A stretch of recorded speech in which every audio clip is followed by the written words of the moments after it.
Children are supposed to represent hope, the future, the promise that tomorrow will somehow be better than today. Yet, throughout history of horror cinema, children have often occupied a far more unsettling role. They become prophets of doom, agents of destruction, victims of adult neglect, or reminders that the world we've built may not deserve to be inherited at all.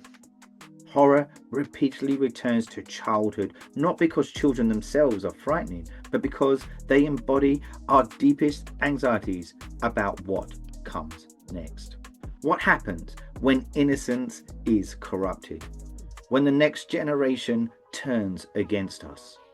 Or when children are left to navigate a world shaped by the failure of those who came before them?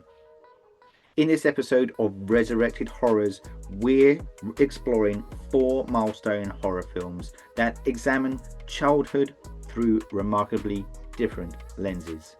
This is Children of the Apocalypse. Few films have done more to shape the image of the evil child than The Omen. Released in 1976, just a few years after The Exorcist transformed horror cinema, this film tapped directly into fears surrounding faith, family, and the end of days. At its center is Damien Thorne, a quiet child, polite, well-behaved, seemingly innocent, and yet beneath that angelic exterior lies the Antichrist. What makes Damien so effective is not what he does, it's what he represents. For generations, parents have viewed children as extensions of themselves, a continuation of family legacy and values. The Omen weaponizes that expectation. The child is no longer the future humanity hopes for.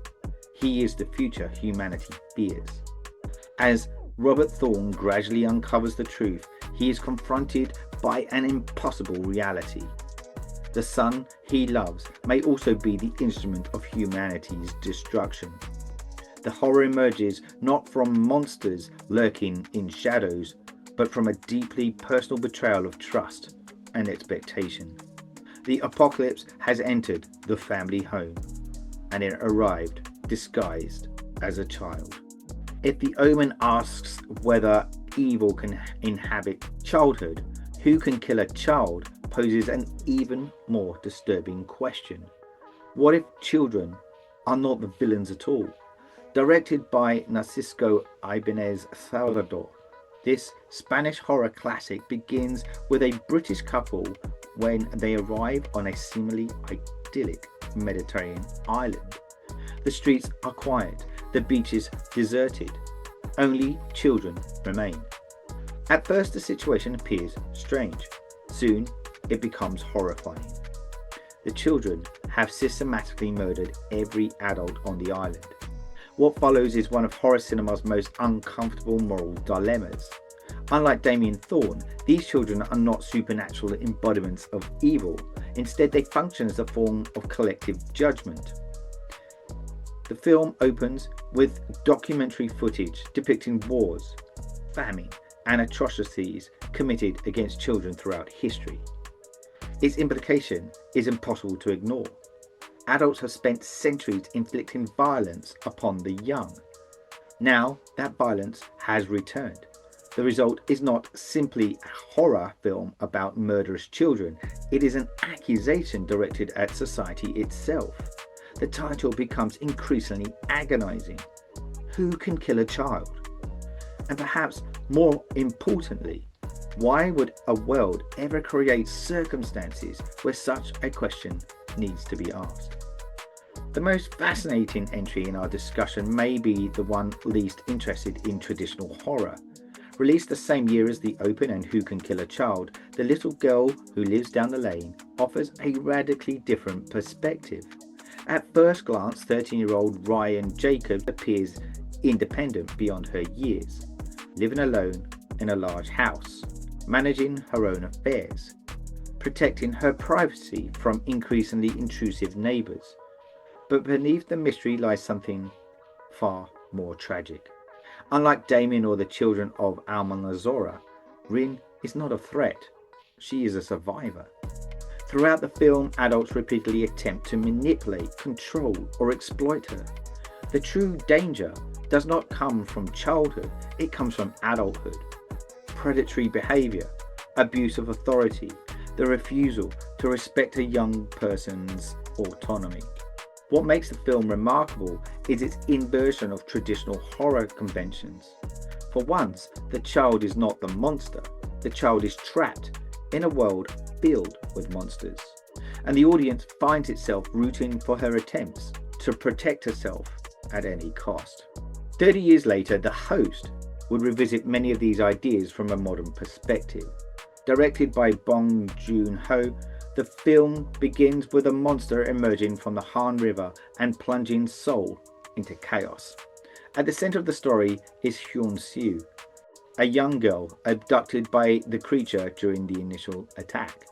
While the monster provides spectacular thrills, the host is ultimately less interested in the creature than the systems surrounding it.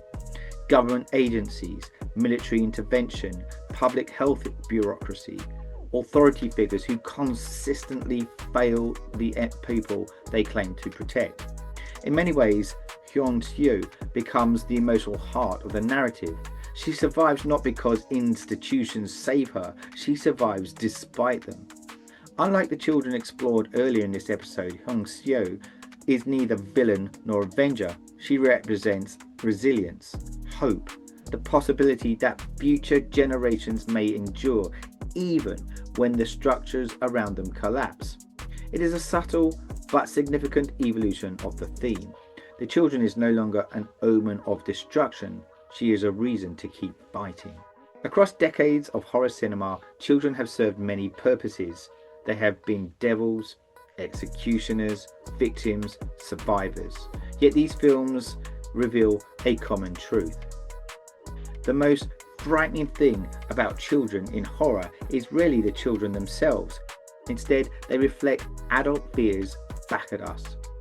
Fear of failing the next generation. Fear of representing old mistakes. Fear of our actions today that may shape a future we can no longer control. Whether it's Damien Thorne heralding the apocalypse, the children of Almanzora delivering judgment, Rin Jacobs defending herself from predatory adults, or Hyun-soo enduring a catastrophe created by institutional negligence. Each story asks the same uncomfortable question. What kind of world are we leaving behind? And perhaps that is why children remain such powerful figures within horror cinema, because they remind us that every nightmare eventually belongs to our future. Until next time, this has been Resurrected Horrors. Sleep well.